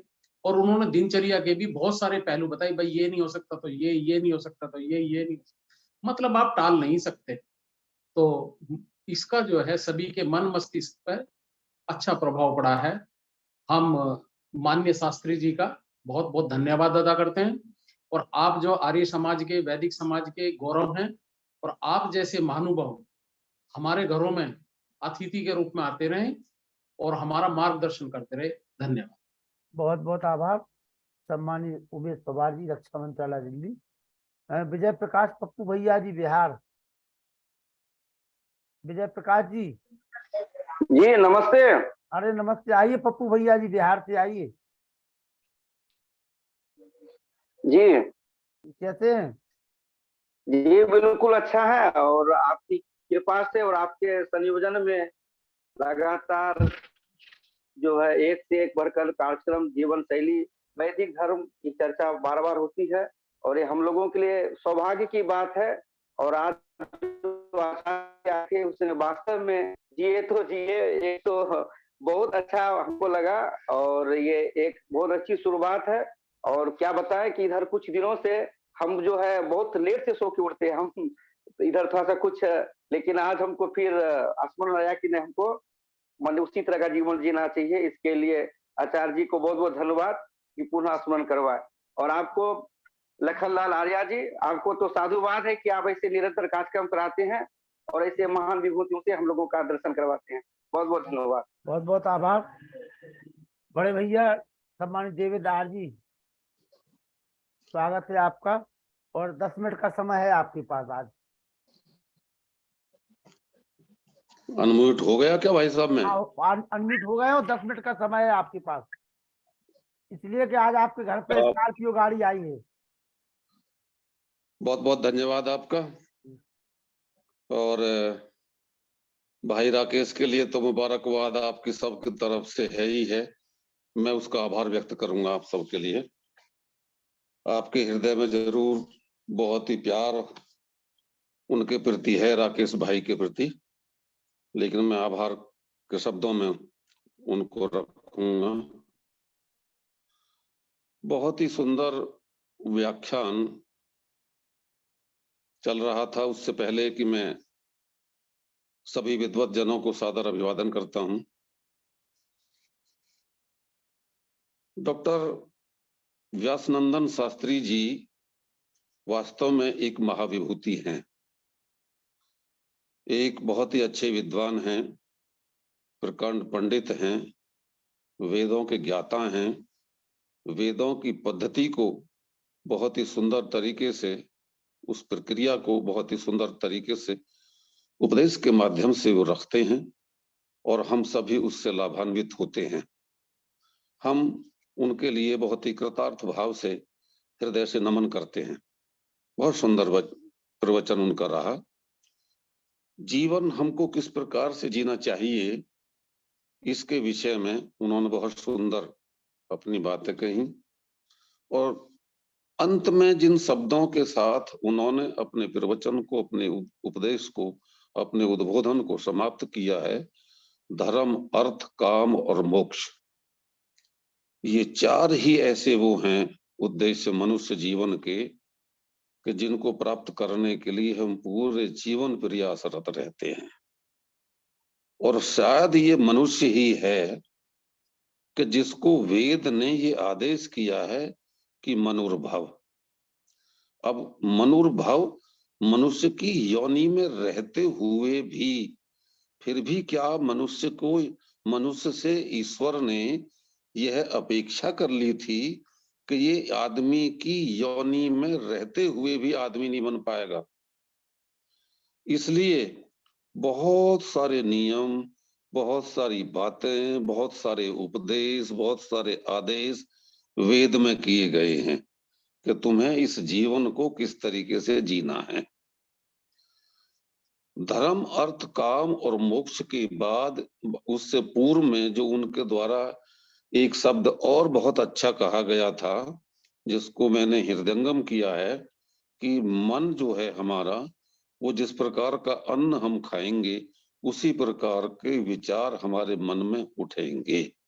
निश्चित रूप से हम सभी इस बात को जानते हैं, क्योंकि जैसा अन्न हम ग्रहण करते हैं उस अन्न से ही हमारे आमाशय में जाने के पश्चात जब छोटी आत्मा बड़ी आत्मा जाएगा तो उसी से उसमें से रस निकलेगा। रस से जो हमारा रक्त बनेगा, रक्त के बाद मांस है, मज्जा है, वीर्य तक, हड्डियों तक जो बनता हो चला जाता है। तो भोजन में से जो रस जिस प्रकार का प्राप्त किया गया, फिर उसी के भाव हमारे मन पर आना प्रारंभ हो जाते हैं। तो बहुत सुंदर बात उनकी मुझे लगी। ऐसा विद्वानों का बहुत कथन है, बहुत ही उपदेश है, जिसको मैंने निरंतर कई बार कई जगह विद्वानों को पढ़ा है। उसी बात को आचार्य व्यासनंदन शास्त्री जी द्वारा भी रखा गया, वो धन्यवाद के पात्र हैं। मैं सुमित्रानंदन पंत की जो कविता है मनुष्य के विषय में जो उन्होंने कहा है, यदि मैं उस कविता को आज बोलूं और उसमें इन बातों को मैं करूं कि उन्होंने शायद इन सब बातों का प्रतिनिधित्व अपनी कविता में इन शब्दों में कर दिया है। यदि मुझे अनुमति हो तो मैं उस कविता को सुनाना चाहूंगा सभी साथियों को। बहुत सारी आपने पढ़ी भी होगी। स्वागत है। धन्यवाद, धन्यवाद भाई साहब। देखो कितनी सुंदर पंक्ति है, जरा सा गौर करेंगे। सभी विद्वत साथी हैं, विद्वत जन हैं, और सभी अपने आप में जो गहन अध्ययन किए हुए हैं शास्त्रों का, उनका एक एक शब्द बड़ा सुनहरी। विचार लो कि मर्त्य हो, न मृत्यु से डरो कभी, मरो परंतु यो मरो कि याद जो करें सभी। विचार लो कि मर्त्य हो, न मृत्यु से डरो कभी, मरो परंतु यो मरो की याद जो करे सभी। हुई न असु मृत्यु तो व्यर्था मरे व्यर्था जिए, अरे मरा नहीं वही कि जो जिया न आपके लिए, दूसरे के लिए जियो ना। कितना सुंदर उपदेश। मरा नहीं वही कि जो जिया न आपके लिए। यही पशु प्रवृत्ति है कि आप ही चरे, वही मनुष्य है कि जो मनुष्य के लिए मरे। कितनी सुंदर बात है। दूसरी बात देखेंगे, दूसरा इसका स्टेंजा, उसी उदार की कथा, यानी कि जो ऐसा उदार होगा जो पहले दूसरों को खिला करके तब खाने की बात करेगा, उसी उदार की कथा सरस्वती बखानती, उसी उदार से धरा कृतार्थ भाव मानती, उसी उदार की सदा सजीव कृति पूजती, तथा उसी उदार को समस्त सृष्टि पूजती। बहुत सुंदर। अखंड अखंड आत्मभाव जो असीम विश्व में भरे, वही मनुष्य है कि जो मनुष्य के लिए मरे। मनुष्य मात्र बंधु है। सुंदर सुंदर उपदेश, बहुत सुंदर उपदेश आ रहा। मनुष्य मात्र बंधु है, यही बड़ा विवेक है, सबसे बड़ा ज्ञान ये है। हम जहाँ मैं और तू में बैठे हुए हैं, कितना सुंदर उपदेश इसमें दिया हुआ है कि ऐसे जियो ना जैसे सभी को हम भाई भाई हैं। मनुष्य मात्र बंधु है, यही बड़ा विवेक है। पुराण पुरुष स्वभु पिता प्रसिद्ध एक है, पुराण पुरुष स्वभु पिता प्रसिद्ध एक है। लेकिन क्या कहता, अगली पंक्ति बहुत अच्छी कही, फलानुसार कर्म के, फलानुसार कर्म के अवश्य बाह्य भेद है, परंतु अंतरैक्य में प्रमाण भूत वेद है। अनर्थ है कि बंधुहीन बंधु की व्यथा हरे, वही मनुष्य है कि जो मनुष्य के लिए मरे। हमें अपने एक बंधु की व्यथा हरने के लिए अपने प्राणों की बाजी क्यों न लगानी पड़ जाए। जैसे कि इसी सुमित्रानंदन पंत जी की जो दूसरी कविता है उसमें बहुत अच्छी बात आती है कि करस्थ रंति देव ने दिया करस्थ थाल भी, तथा दजीति ने दिया परार्थ अस्ति जाल भी। वो पंक्ति बहुत सुंदर है। तो बाद में परार्थ, हाँ। तो मैं इस समय अभी अपनी वाणी को विराम दूंगा। सभी को सादर नमस्कार करते हुए धन्यवाद आपका। बहुत बहुत आभार सम्मान देवेंद्र जी। आइए मुनि पुरुषोत्तम मानप्रस्थी जी। मुनि जी 10 मिनट का समय है आपके पास। ओम त्वं हीना पिता वसु त्वं माता सत्कृतो बभूविथ अथा ते सुम्नि महे। समस्त महानुभाव मातृशक्ति के लिए सादर नमस्ते।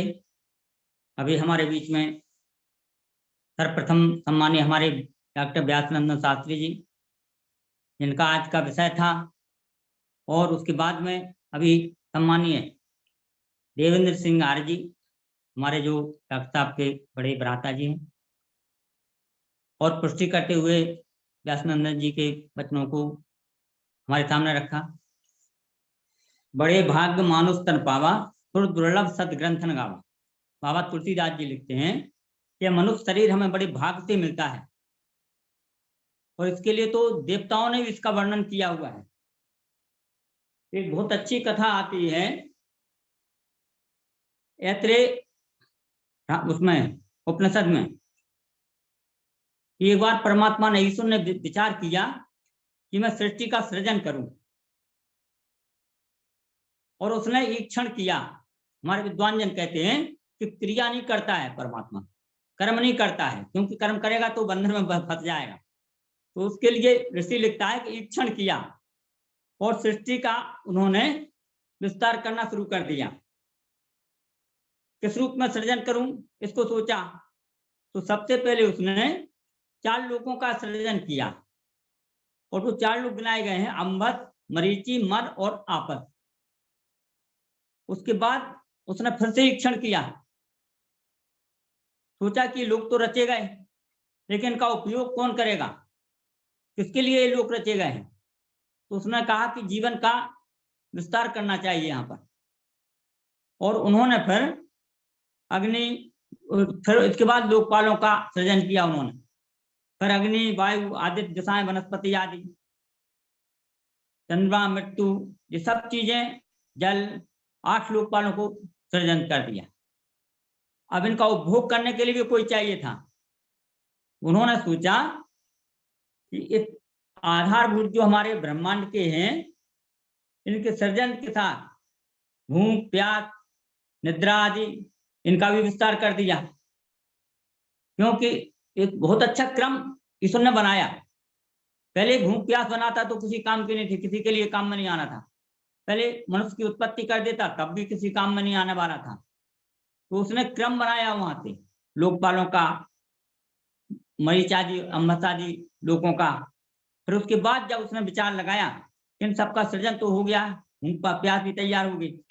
अब देवता परेशान हुए, उन्होंने कहा भगवान आपने सृजन तो कर दिया इनका, लेकिन अब हम लोगों को भूख प्यास के साथ साथ और भी क्रियाएं हमारी, वो कैसे हमारी चल पाएंगी।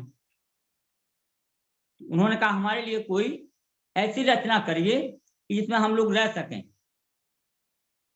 तो फिर परमात्मा ने एक घोड़ा दिखाया देवों को, बोले ये तुम्हारे लिए उपयुक्त रहेगा रहने के लिए। बोले ना, ये तो हमारे लिए ठीक नहीं रहेगा। परमात्मा ने विचारा, फिर एक गाय देवताओं के सामने खड़ी कर दी। बोले तो फिर यह तो तुम्हारे उपयुक्त होगी। देवताओं ने देखा, उन्होंने कहा नहीं, ये भी हमारे लिए उपयोगी नहीं है। फिर परमात्मा ने मनुष्य का शरीर बना करके देवताओं के सामने खड़ा कर दिया। तो देवताओं ने कहा कि यह हमारे लिए, पहले तो वो कहते रहे हमारे लिए पर्याप्त नहीं है, ये हमारे लिए काम का नहीं है, लेकिन जब मनुष्य का शरीर बना करके देवताओं के सामने रखा, उन्होंने हाँ ये अति उत्तम है, उत्तम है, अति उत्तम है। और इसीलिए हमारे समस्त धर्म ग्रंथों के माध्यम से, जैसे मैंने अभी कहा, बड़े भाग मानुष तन पावा, बाबा तुलसीदास जी भी इस बात को कहते हैं, यह बड़े भाग से मिलता है मनुष्य शरीर। और यह मनुष्य शरीर ही हमारी अच्छाई और बुराई का भेद खोलने वाला होता है, क्योंकि इतर प्राणी जो शरीर में आते हैं वो तो जीवन जो इतर प्राणियों में आता है, शरीरों में आता है, उनसे कोई लेना देना किसी का नहीं रहता। वो तो कर्म करते चले जा रहे हैं और भोग भोगते चले जा रहे हैं, लेकिन नहीं केवल भोग भोग रहे हैं, वो तो कर्म तो उनका स्वाभाविक हो जाता है। प्रत्येक प्राणी का स्वाभाविक गुण हो जाता है कि वो कर्म करेगा ही करेगा। लेकिन मनुष्य शरीर में आकर के जीवात्मा कर्म करता है, विवेक का, बुद्धि का प्रयोग करता है, विवेक के माध्यम से बुद्धि का प्रयोग करते हुए जीवन को जीता है। और उन कर्मों को श्रेष्ठता की ओर ले जाने के लिए परमात्मा ने जो हमारे बीच में एक ग्रंथ रख दिया है, अमरवाणी, अपनी वेद, उनका भी ज्ञान हमारे बीच में बिखेर दिया है, रख दिया है, ऋषियों के माध्यम से उनके अंदर प्रवेश करा दिया है। तो वो जब देखते हैं कि ऋषियों ने जो वेद की व्यवस्था हमारे सामने रखी है, जिनको अभी हमारे सम्मानीय देवेंद्र सिंह जी आर जी चर्चा कर रहे थे वेदों की, और शास्त्री जी ने भी कहा था, उन वेदों के माध्यम से हमें अच्छा बुरा पूरा ज्ञान प्राप्त हो जाता है, क्या हमारे लिए अनुकरणीय है और क्या हमारे लिए छोड़ने योग्य है। और जब हम विवेक पूर्वक काम नहीं करते हैं, बुद्धि का प्रयोग नहीं करते हैं, तो चाहे वेद पढ़ते रहें, चाहे शास्त्रों को सुनते रहें, चाहे उपनिषदों को या किसी भी नीति वचन को हम साथ में लेकर के चलते रहें, फिर हमारा कोई औचित्य नहीं बनता मनुष्य जीवन में आने का। तो मनुष्य जीवन का हमारा लक्ष्य यही है कि हम सत्पुरुषों के माध्यम से, वेद के माध्यम से उनकी वाणी को सुने और उसका आचरण हमने अपने जीवन में उतारा है। जब हम वेद के अनुसार जीवन जीते हैं तो बड़े भाग मानुष तन पावा, यह लोग बाबा तुलसीदास जी की चौपाई एकदम सटीक बैठ जाती है, सार्थक हो जाती है। और अभी हमारे पूर्ववर्ती जो हमारे विद्वानों ने बताया है कि किस प्रकार से हमारा रहन सहन, हमारा वातावरण, हमारा खान पान, हमारा सोना जागना, कितनी अच्छी व्यवस्थाओं के माध्यम से हमें नीतिकारों ने, हमारे शास्त्रकारों ने व्यवस्था हमको दी हुई थी। उनके माध्यम से हम जब चलते हैं तो हमारा शरीर मिल गया हमें, लेकिन शरीर को हम कैसे संचालन करें, शरीर को हम कैसे दूसरे प्राणियों के साथ में बर्ताव के लिए प्रयोग करें, अपने दूसरे भाइयों के साथ में किस प्रकार से इसका प्रयोग करें, ये बहुत बड़ी अच्छी बात होती है, बहुत महत्व की बात होती है। केवल शरीर मिल जाना से ही महत्व नहीं है, हमारा शरीर तो मिल गया और कितने प्राणी जीवन जीते चले जाते हैं, मरते चले जाते हैं। और मनुष्य भी इसी प्रकार से, किसी ने कहा है ओम नाम हृदय नहीं धरा, जैसा पशुआ तैसा नरा, शायद रामधारी सिंह जी का है जी। तो अगर हम पशुओं में, हमारे जीवन में कोई अंतर नहीं रह जाएगा अगर हम अपने जीवन को वेदों शास्त्रोक्त अपने ऋषियों के बताए मार्ग पर नहीं चला जाते, विद्वानों के बताए हुए मार्ग पर नहीं चलेंगे, और इस जीवन को हमने मनुष्य जीवन में आकर के जो हमने पुरुषार्थ करना है, पुरुषार्थ के लिए तमाम, जैसे उपनिषद कहता है कि हमारा एक शरीर पांच महाभूतों से बना हुआ है। 3 शरीर बताए गए हैं जो हमारे, स्थूल शरीर, सूक्ष्म शरीर और कारण शरीर। तो इसमें जो हमारा स्थूल शरीर है, इसको कहते हैं कि जब परमात्मा सृजन करता है सृष्टि का, तो उसी समय हम जीवात्माओं को हमारे गुण कर्म के अनुसार मनुष्य का शरीर वो दे देता है। इतर प्राणियों को भी देता है, लेकिन मनुष्य का शरीर हमारे गुण कर्म के अनुसार देता है, और हम अपने गुण कर्म के अनुसार फिर पुनः उस मार्ग पर चलें, जिसके मार्ग पर चलने से हमें आज मनुष्य जन्म प्राप्त हुआ था। और कहा गया ना, बुद्धि लुम्पति है द्रव्यम मतकारी तदुच्यति, हम नशाखोरी में फंस जाते हैं, झूठ फरेब में फंस जाते हैं, दूसरों की निंदा में लग जाते हैं, तो हमारे जीवन का कोई सार नहीं रहता है मनुष्य जीवन का। क्योंकि जैसा पशुआ तैसा नरा, पशुआ आवे पशुआ जावे, पशुआ चरे और पशुआ खावे, दोनों को पशु कहा गया है यहाँ पे।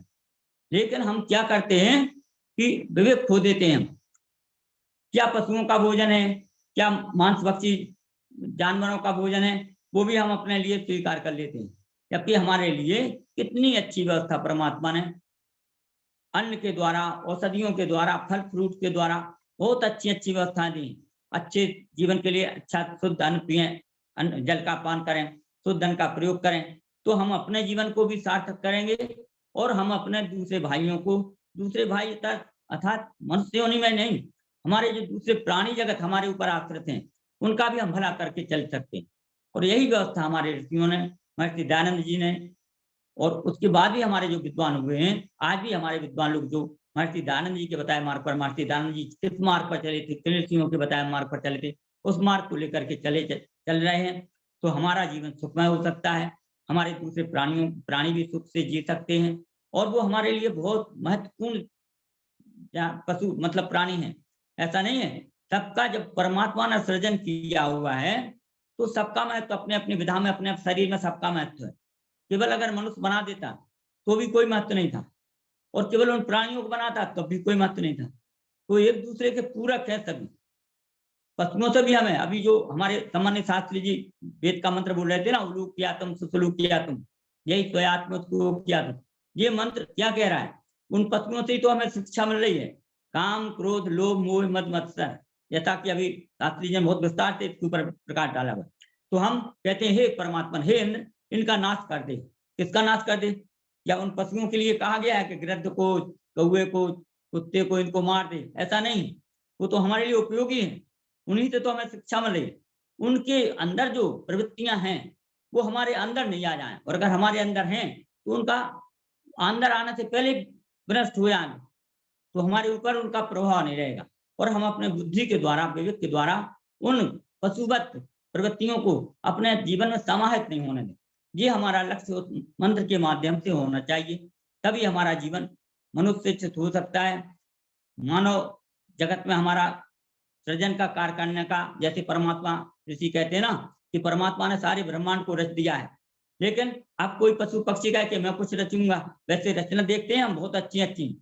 हम, आपको पता है सबको कि पशु पक्षी भी हमारा, हम भवन बनाते हैं, एक बया पक्षी होता है चिड़िया, इतना अच्छा घोंसला बनाती है वो, तो उसकी उपमाएं दी जाती हैं हमारे विद्वानों के द्वारा कई जगह। दूसरे इतर प्राणी भी हैं, और कई प्राणी ऐसे हैं कि जो अपने अपने स्तर से अपना जीवन जी लेते हैं।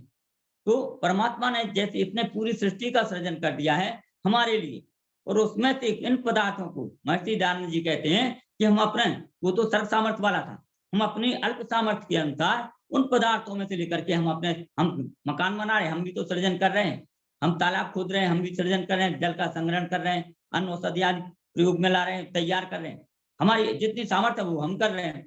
लेकिन केवल आगम होत केवल आदि, केवल हम अपने लिए ही इसका संग्रह नहीं करें, हम अपने लिए ही इसको बना करके प्रयोग नहीं करें। क्यों? केवल अपने लिए जो बनाता है खाता है, वो कहा गया कि पाप खाता है।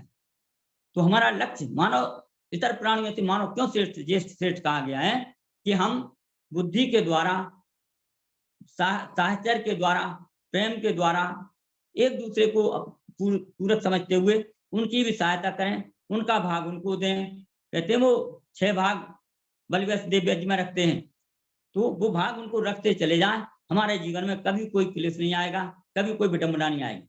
लेकिन जहां में ना, अभी हमारे सम्मानीय देवेंद्र सिंह जी कह रहे थे ना, अपने लिए, जो अपने लिए करता है वो तो केवल पाप खा रहा है, और वो मनुष्योचित कर्म नहीं कर रहा, वो मनुष्य नहीं है। मनुष्य के शरीर में इतर प्राणियों के जैसा पशु पक्षियों का व्यवहार करने वाला है। तो हमारा पूर्ण विश्वास होना चाहिए परमात्मा के ऊपर, वेद के ऊपर और ऋषियों के ऊपर, जिनने वेद का हमारे बीच में सृजन वो विस्तार किया हुआ है, और सभी प्राणियों पर दया की भावना से हम कार्य करें। यज्ञों के माध्यम से हम 5 महायज्ञ जो महर्षि दयानंद जी ने, महर्षि मनु ने हमको दिए थे, उनके द्वारा कार्य करें। दूसरों को अपना भाई समझें।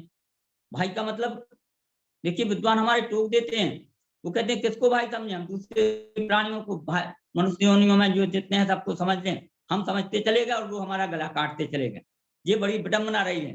तो हम देखें कि हमारे सदस्य और दूसरे कौन कितना किसका भला कर रहे हैं, वो हमारे सब भाई हैं। और जो आर्यतर महर्षि जी, जो आर्यतर प्राणी हैं, वो तो दुष्टता का वातावरण बनाने वाले हैं, अन्याय करने वाले हैं, उनको तो डाकू कहा गया है। और आर और अनार है। अनार माने जिसको पता ही नहीं है कुछ अपने जीवन का, ना अपने जीवन का पता है ना दूसरे का। क्योंकि अगर हमें अपना जीवन का पता होता तो हमारा जैसा हमारे अंदर यथा पिंडे तथा ब्रह्मांड जो हमारे अंदर घट रहा है वही दूसरे की तरफ से हम देख लेते। और यही हमने विडंबना बना ली है कि हम दूसरे को तो केवल अपना मतलब अधिकार समझते हैं उसके ऊपर कि हम इसको कैसे दंडित करें, कैसे इसका लूट करके खा लें और इसको कुछ भी मिले चाहे नहीं मिले। तो हमारे मनुष्य जन्म की जीवन की सार्थकता इसी बात में है कि हम रेहान वशिष्ठ भला करते हुए अपने जीवन को सुचारू रूप से बढ़ते हैं। तो हम सुख में रहें, सर्वे भवन्तु सुखिनः, और सबके मंगल की कामना करें। ओम। रेहान वशिष्ठ जी बोलो।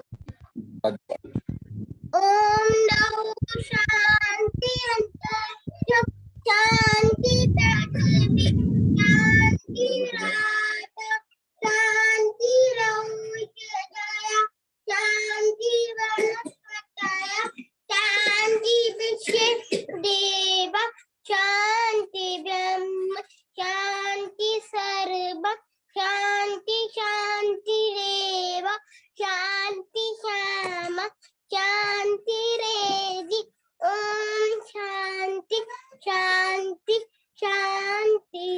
जो बोले स्वामी सत्य सनातन वैदिक धर्म की जय। गुरुवर विद्यानंद की जय। योगेश्वर महर्षि दयानंद की जय। मर्यादा पुरुषोत्तम श्री रामचंद्र की जय। योगेश्वर श्री कृष्णचंद्र की जय। पंडित लेख राम की जय। स्वामी सदानंद की जय। स्वामी आत्मानंद की जय। भारत माता की जय। गौ माता की रक्षा हो पालन हो और समाज अमर रहे। वेद की ज्योति जलती रहे। ओम का झंडा ऊंचा रहे। हरिओं के महाकुंभ की जय। धन वैदिक अभिवादन सबको नमस्ते जी। ओम सर्वेभ्यो नमः। बहुत बहुत आभार, सभी को सादर नमस्ते। कल आचार्य प्रियेश जी 3 दिनों तक लगातार रहेंगे और बहुत ही महत्वपूर्ण विषय उन्होंने दिया हुआ है, दुख का कारण उसका निवारण। आचार्य प्रियेश जी दर्शन योग धाम संस्कृति वन लाख रोड़ा दर्शन योग महाविद्यालय R1 और जी कल सुनेंगे, कल से आप उनको। और आचार्य व्यासनंदन शास्त्री जी का, सम्मानित देवेंद्र सिंह जी का, मुनि जी का बहुत ही उत्तम व्याख्यान आप सभी लोगों ने सुना। इसी प्रकार से श्रवण करते रहिए और वैदिक धर्म की दुमदुमी पूरे विश्व में बजाते रहिए। एक बार पुनः डॉक्टर राकेश कुमार R जी के लिए नई स्कॉर्पियो के लिए बहुत बहुत बधाई। आप सभी का हृदय से आभार और बहुत ही अच्छा कार्यक्रम आपका होता है, बहुत मन लगता है, हृदय को बहुत ही अच्छी अनुभूति होती है। आप सभी के दर्शन भी होते हैं और अच्छी अच्छी बातें सुनने को मिलती हैं। ये हृदय के लिए बहुत ही सुंदर, बहुत ही अच्छा लगता है भाई साहब। आप सभी विद्वज्जनों के दर्शन भी होते हैं, बहुत अच्छा लगता है। आभार आप सभी के लिए बहुत ही हृदय से, सभी को हृदय से आभार व्यक्त करते हुए और सभी को हृदय से नमन भी करता हूँ। आपका भी बहुत बहुत धन्यवाद, बहुत बहुत अभिवादन भाई साहब। डॉक्टर साहब कैसे हो? First class. बहुत कैसे हो? बहुत अच्छे। देखिए रेयान जो है अपनी इसका कर्तव्य निष्ठा देखिए बच्चे की, कर्तव्य निष्ठा ये कितना जो है अपनी बात को जो है पूरी करने के लिए आपके पास समय से पहले आ बैठता है। ये बहुत अच्छी लागन है इसके अंदर। बिल्कुल बहुत अच्छे संस्कार आप रोपित कर रहे हैं। नहीं जरूरी अच्छे बाबा और अच्छा पोता, बहुत ही अच्छे। और वो पोता जो है हमारे राम भट्ट जी के लिए बोलता है हमेशा। आदरणीय राम भट्ट जी को मेरा सादर नमस्कार पहुंचे। आदरणीय राम भट्ट जी को नमस्कार। सब बंधुओं को, सब बुजुर्गों, सब विद्वानों को मेरी नमन नमन नमन। आशीर्वाद है आपका, आशीर्वाद है। आभार। चलिए लखनलाल जी आपके लिए भी नमस्ते भाई। नमस्ते जी, नमस्ते जी। नमस्ते जी। और नमस्ते। व्यासनंदन शास्त्री जी का भी जरा नमस्ते करवा दो, कहाँ हैं? आ गए आ गए। नमस्ते जी, नमस्ते। कहाँ हो, दिखाई तो पड़ो। शास्त्री जी दिखाई नहीं पड़ रहे, मैं अभी घर में दिखाई ही नहीं हूँ पड़े। अभी। जबरदस्ती से घर में ही हूँ। मैं तो निश्चिंत पढ़ा था आज ही, उन्होंने विषय दिया, मैंने कहा भाई कुछ बोल देना चाहिए। नहीं तो- डॉक्टर साहब, बहुत अच्छा लगा, बहुत ही अच्छा लगा। जी आपको तो बहुत अच्छा सुनकर के बहुत ही अच्छा लग रहा था, बहुत जी। हृदय को बहुत अच्छा लगा। बहुत बहुत आभार आपका। शास्त्री जी किसी भी टॉपिक पर एक स्टेप और बोल सकते हैं। दिनेश भारती जी, कभी दिनेश जी। भारती जी आ जाए और आज हम शास्त्री सब लोग उनकी एक दो कविता दिन से सुने। ऐसे कह रहे हैं लखनलाल जी, कभी दिनेश जी, शास्त्री जी कह रहे हैं कि 2 दिन से ऐसे ही रह रहे हैं लखनलाल जी, प्रोग्राम तुरंत ही में अर्जेंट का। हाँ ऐसा ही है। आइए दिनेश भारती जी की कविता सुन ले। आज एक कविता सुनने का मन उड़ा हमारा। क्या बात है, वाह। आइए।